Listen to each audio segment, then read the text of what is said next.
Terrorizm hədəfinə çatmaq üçün bir yol mənimsəyib: şiddət.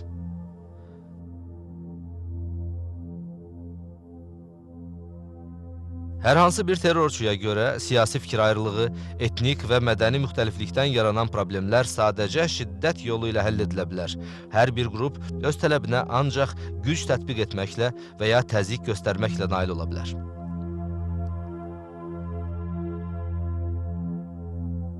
Onlar bu vasitələrlə haqq ədaləti bərqərar edəcəklərini iddia edirlər.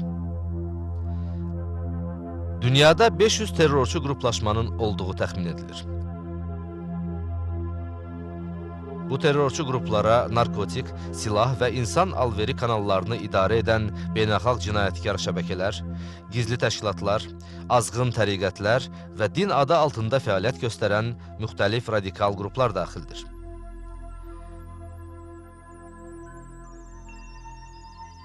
Hazırda terrorçular adi laboratoriyada təcrübəli kimyaçıların köməyi ilə minlərlə insanın həyatını təhdid edən bioloji silah hazırlaya bilirlər.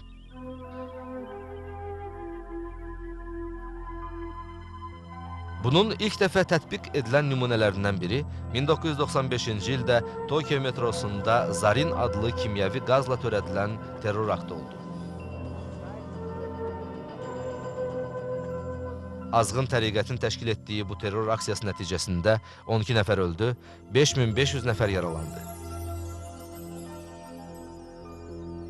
Sonradan aparılan araşdırmalar nəticəsində bu təriqətin öz laboratoriyasında bioloji silah hazırladığı təsbit edildi. Bu hücum terrorun bəşəriyyəti çox yaxından təhdid edən təhlükə olduğunu bir daha sübut etdi.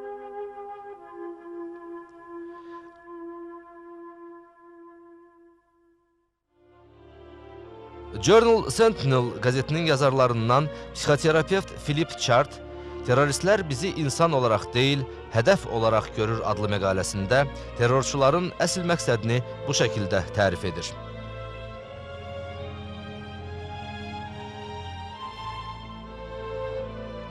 Terrorçuların əsas hədəfləri insanlar deyil, nəticədir. Onlar üçün vacib olan törətdikləri qırğın yox, onun təsiridir. Terrorçular insanları öldürməyin, məqsədlərinə nail olmağın ən sürətli və birbaşa yolu olduğuna inanır.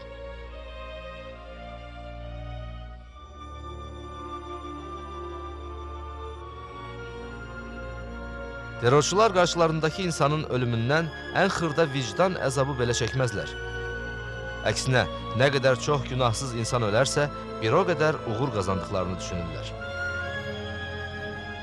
Günahsız və müdafiəsiz insanları heç rəhm etmədən gülləliyə və ya üzərlərinə bomba ata bilərlər. Onlar qan tökməkdən sanki zövq alır. İnsanlıqdan çıxıb vəhşi heyvana dönürlər.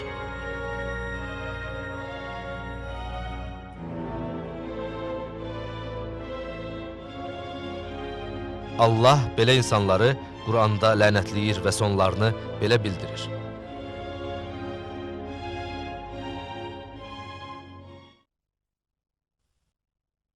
Yer üzündə fitnə fəsad törədənlərə gəlincə, onlar üçün lənət və pis yurd vardır.